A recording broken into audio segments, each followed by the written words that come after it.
নীলরঞ্জন বাহাদুর থেকে তখন ব্রিটিশ সরকার 1840 সালে এই চা বাগানের মালিক ছিল মিস্টার ক্যাম্পাইন ডব্লিউ। তখন এই চা বাগান করার পরে 1894 সালে উপকলা চা বাগান, এটার পরে হচ্ছে মাগুরছড়া চা বাগান, ছিলেন উপমহাদেশের সবচেয়ে বড় চা বাগান। এখানে দেখা গেছে আপনার 40 বছর পর্যন্ত চা বাগান করে কোনো ধরনের ভালো কিছু করতে পারে না। তখন মিস্টার ক্যাম্পাইন ডব্লিউ তিনি কিন্তু চা বেচে আনন্দ করার জন্য, মদ খাওয়ার জন্য বিভিন্ন তার সঙ্গে একটা আড্ডা খাওয়ার প্রয়োজন ছিল। তখন তিনি চা বাগানের মাঝখানে তখন সিদ্ধান্ত ছিল এখানে একটি ক্লাব করা। এই ক্লাব তখন যখন চা বাগান ছিল তখন ছিল তখন তিনি যখন চা বাগান বন্ধ করে দিচ্ছেন তখন এই Chittagong club mister campaign W এই চিটাগং ক্লাব। তখন পরবর্তী দেখা গেছে এখানে চা বাগান আস্তে আস্তে আস্তে আস্তে আস্তে ট্যাগের বাসে ওখানে বিভিন্ন ধরনের প্রজাতি ছিল। এই ওয়াসা যেখানে ওই ওয়াসার ওখানে কিন্তু ওই যে পানি মুক্ত যেখান থেকে পানি আছে। এই যে পরবর্তী এখানে কিন্তু ব্রিটিশ ক্যান্টনমেন্ট করেছে, এই জায়গাগুলো পরবর্তী কিন্তু স্টেডিয়ামের জায়গা, এই যে ওয়াসার পাশের জায়গা এগুলো কিন্তু সেনাবাহিনীর জায়গা, এখানে যে শিশু পার্কের জায়গা কিন্তু সেনাবাহিনীর জায়গা। কেন এটা কিন্তু ক্যান্টনমেন্ট করা হয়েছিল, এই ক্যান্টনমেন্টের নাম কিন্তু নামপাড়া ক্যান্টনমেন্ট।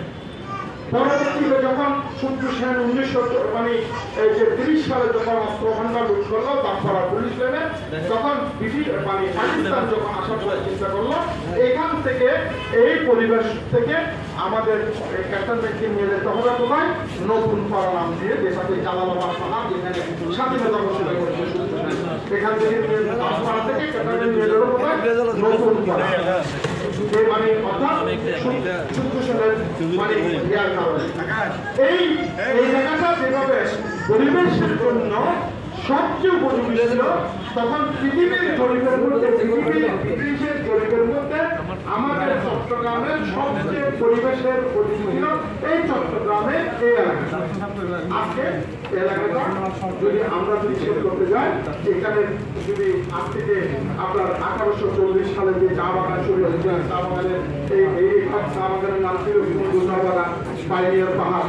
আজকে তাদের যদি ইতিহাস আপনি যদি দেখেন, আপনার যে পাটালি হিলের যদি ইতিহাস দেখেন, আপনার যে এই যে পুলিশ লাইনের যদি ইতিহাস দেখেন, আপনার এখানে যে পরিবেশ যে আমাদের জনবান্ধব যে পরিবেশ ছিল, এই পরিবেশ কিন্তু আমাদের এখানে শুধু আমাদের এখানে নয়, এমন কোনো দিন নাই চট্টগ্রামের পাহাড় করে কাটা হচ্ছে, এমন কোনো দিন নাই পরিবেশ দূষণের জন্য আমরা তো অনেকে বলি, প্লাস্টিকের কথা বলি, পলিথিনের কথা বলি, আমরা অনেক কিছুর কথা বলি, কিন্তু আমরা যারা পরিবেশের সাথে সম্পৃক্ত আমরা আওয়াজ করতে পারি, আমরা প্রতিবাদ করতে পারি, কিন্তু পরিবেশ রক্ষার জন্য যারা দায়িত্ব রয়েছে তারা কিন্তু পরিবেশ কিন্তু কখনো রক্ষার জন্য কাজ করে না। যেমন আমাদের মন্ত্রী নোমান সাহেব যখন বড় পরিবেশ মন্ত্রী ছিলেন, তিনি এই যে নাসিরাবাদ উনি ইউনিভার্সিটি যেটা করেছে মুজাফফরনগর, তিনি কিন্তু পাহাড় নিজেই কেটে, তার বিরুদ্ধে তখন আমি মিস করেছি, উনি তখন পরিবেশ মন্ত্রী। আমরা ওই যে বললাম না যে লঙ্কায় সে রাবণ হয়ে যায়, আমরা এই চট্টগ্রামের মধ্যে এই যে ইস্পানি পাহাড়ের সামনে আমরা ডিসিকে সমস্ত কথা হয়েছে, আরো বন্দর করেছে, কিন্তু দেখা গেছে রাতের বেলায় বিন্দুরে যেভাবে মাটি কাটে সেইভাবে মাটি কেটে কেটে ছোট ছোট গাড়ি করে এখন দেখেন ওখানে বহুতলা ভবন হয়ে যাচ্ছে। এখানে সমস্ত মানুষদেরকে ছেড়ে ফেলছে, ওখানে একটা সিন্ডিকেট, পুলিশ বলেন, ডিসি বলেন, আবার এডিসি বলেন, সবাই এই সিন্ডিকেটের সাথে জড়িত। ওখানে 100 কোটি টাকা একটা প্রজেক্ট করেছে এই গত কদিন আগে। এখন কিন্তু পাহাড় কেটে কিন্তু তারা সাবার করে ফেলছে। আর মানে এটা উদাহরণ দিলাম। আমরা যে কথা বলি এখানে এক বিষয়, আজ থেকে 17 বছর আগে যে মাসুদ রানা, তার ব্যাপারে আমি গতকালকে একটা লেখা লিখেছি। মাসুদ রানা আমার অফিসে থেকে আমার সাথে মানে তার সম্পর্ক ছিল, ওখানে সেই ছিল মানুষ, সেই প্রথম একটা সিনিয়র থেকে বিয়ে করতে খুব সুন্দরী, এবং তার সিনিয়র সাথে বন্ধুত্ব করতে গিয়ে ওই বউ পরবর্তী করে ছেলেও আছে, কিন্তু সেই গান বাজানোর মাধ্যমে বন্ধুত্ব পরিবার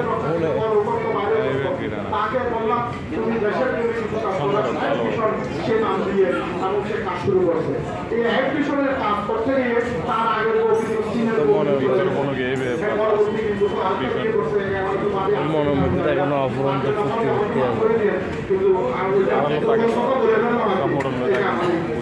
কিন্তু সুন্দর ছিল, বাংলাদেশের আবহাওয়ার সাথে তার মিলে কিন্তু আমাদের থেকে পরিবেশের দূষণ 1 নম্বর আছে, আমরা এখনো কিন্তু 3 নম্বরে। মাসুদারা যে কার্যক্রম শুরু করেছে, তো এখানে আমরা মাসুদারাকে শুধু মানে উৎসাহিত করলে হবে না, নিজেদের মধ্যে আমাদের চট্টগ্রাম শহরের সবচেয়ে দুর্লভ খেজুরটা সমস্ত এই যে সিটি কর্পোরেশন এলাকার মধ্যে কিন্তু লাগাইতে মাসুদারা খেজুরটা। এখন আগামী 10 বছর পরে কিন্তু খেজুর গাছের রস খেতে পারবে। এই ধরনের অনেক দুর্লভ কাজ করতেছে। আমি মনে করি আমরা আজকে 17তম প্রতিষ্ঠা বার্ষিকীতে আসছি, এখানে মনে হয় কিছু খাওয়া দাওয়ার রোগ লাগে সবাইকে আনছে, কিন্তু আমাদের গাছ লাগানোর জন্য কেউ ওখানে আসে না। এখানে ওই গান টান শুনবো, অনুষ্ঠানে কথাবার্তা শুনবো, এখানে আমাদের আজিজ ভাইও আসছে, যেহেতু উনি কথাবার্তা বলবেন। তা আমরা কোনো পরিবেশবিদ নয়, পরিবেশ বিশেষজ্ঞ নয়, পরিবেশের উপর কথা বলার জন্য যদি বলতে হয় আগে নিজের পরিবেশ সুরক্ষার জন্য নিজের মধ্যে সচেতনতা সৃষ্টি করতে হবে। আমি পৃথিবীর 28টা দেশে গিয়েছি, কিন্তু আমাদের মতো অনেক দেশের মধ্যে পরিবেশ দূষণ হয়, তবে আমাদের মতো অসংখ্য প্রজাতি পৃথিবীর মধ্যে কোনো জায়গায় নেই। আমরা পৃথিবীর যদি কোনো মানে কোনো প্রাণী যদি আফ্রিকার কোনো জঙ্গলে আমাজন পরিচিত কোনো হিংসুক কোনো প্রাণী থাকে, তার থেকেও জঘন্য হিংসুক প্রাণী থেকেও জঘন্য হলো আমাদের বাংলাদেশের বাঙালিরা। আমরা যে কোনো মুহূর্তে আক্রমণ করতে পারি, যে কোনো মুহূর্তে দূষিত করতে পারি, যে কোনো মুহূর্তে বন্ধুত্ব করতে পারি। আমরা হিংসুক জন্তুর থেকে অনেক খারাপ। আগে আমাদের জন্তু থেকে আগে মানুষ পরিণত হবে, মানুষ পরিণত হয়ে আমাদেরকে এগিয়ে যেতে হবে। এখানে একজন বলেছেন কৃষির ব্যাপার, আমাদের সবুজ ভাই কৃষি বিষয়ে কিন্তু আমাদের পৃথিবী সৃষ্টির পর আদম আলাইহিস সালামকে যখন পাঠিয়েছে, আদম আলাইহিস সালামের কাছ ছিল কিন্তু কৃষিকাজ। আদম আলাইহিস সালাম কিন্তু আমাদের আল্লাহ নবীকে বাণী করেছিলেন ব্যবসা, কিন্তু কৃষিকাজ হলো পৃথিবীর সেরা কাজ। আমরা অন্তত কৃষি থেকে আমরা অনেক পিছনে চলে গেছি। আমরা কৃষিকাজ করলে অনেকে আমরা ব্যঙ্গ করে বলি শাখার বাচ্চা শাখা, আসলে কিন্তু তাই নয়। এর সবচেয়ে বড় কথা হলো সব সাধকের বড় সাধক এই দেশের শাখা, যাদেরকে নিয়ে দেশবাসী আমরা যদি সবাই কৃষির উপর যদি আমরা দেশ করতে পারি, সেটা গাছ লাগাইতে হতে পারে, বাগান করতে পারি, ফুলের বাগান করতে পারি, বাঁশ বাগান করতে পারি, সবগুলো কিছু কিন্তু কৃষির অন্তর্ভুক্ত। আমরা বাজারে গিয়ে তরকারি দামের নিয়ে মানে কথা বলি, কিন্তু নিজের এলাকার মধ্যে একটা যে সিমের গাছ আমরা নিজের এলাকায় না, কিন্তু টমেটো নিয়ে আমরা কথা বলি, আলু নিয়ে কথা বলি, কিন্তু নিজের জীবনে জমিনে পানি গেছে কিনা এরকম সন্দেহ আছে এখানে উপস্থিত হয়েছিল পানির মধ্যে। আমরা এটা আমরা বলি, এগুলো আমরা করে আসছি, গ্রাম থেকে উঠে আসছি। গ্রামের যে নদী, এই যে পাহাড়, এই যে শ্বাসের বিষয়, এই যে সবজি বাগান আমরা করছি। বর্তমান যুগের মধ্যে সবগুলো মোবাইলের মধ্যে চলে আসছে এবং স্কুলের মধ্যে এবং কৃত্রিমভাবে আমাদের কৃষিকাজ শিখাচ্ছে।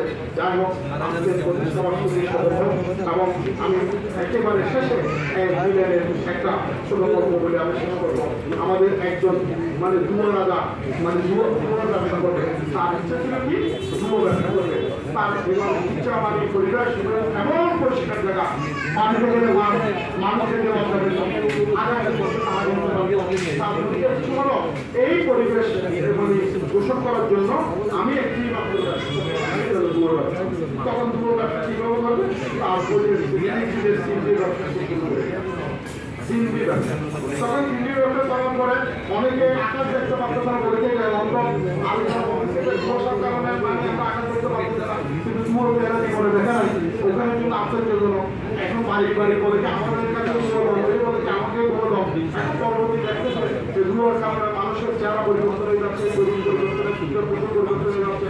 একটা হচ্ছে মানুষ বিপ্লব করলো, বিপ্লব করে তখন সিন্দির উপরে কি করবে সাদা বসায়, সাদা বসায় দেওয়ার পরে ওই যেই মানে প্রফেসর, তার নাম ছিল প্রফেসরের খবর কি এখন সকালবেলা দেখতেছি সে দূর সে বাইরে বাঁচাতে পারে, তার চোখ আমরা হয়ে গেছে।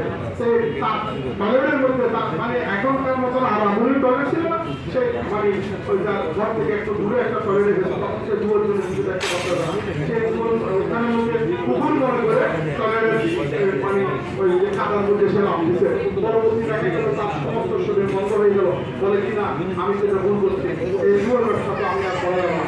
পরবর্তী সে পুরো ব্যবসা বাদ দিয়ে তখন সেই আমাদের মাসুর রহমান যখন পরিবেশ কাজ শুরু করলো, সবাই কাজ লাগান, ওখানে সে মানে বিভিন্ন ধরনের কাজ লাগাইছে, তখন শুরু করছে আমরা পরিবেশ বাঁচাই, চলেন গাছ লাগাই, কথাবার্তা। তো এখন আগে আমি পরিবেশ দূষণ করে এখন যদি আমি গাছ লাগানোর কথা বলি, যেমন সেটা সবুজ হওয়া, সমস্ত ক্ষেত্রে আমাদের সচেতনতা সৃষ্টি করতে হবে, নিজের বক্তব্য করতে হবে, নিজের অবস্থান থেকে করতে হবে। তো আমাদের সবাইকে আর আমারও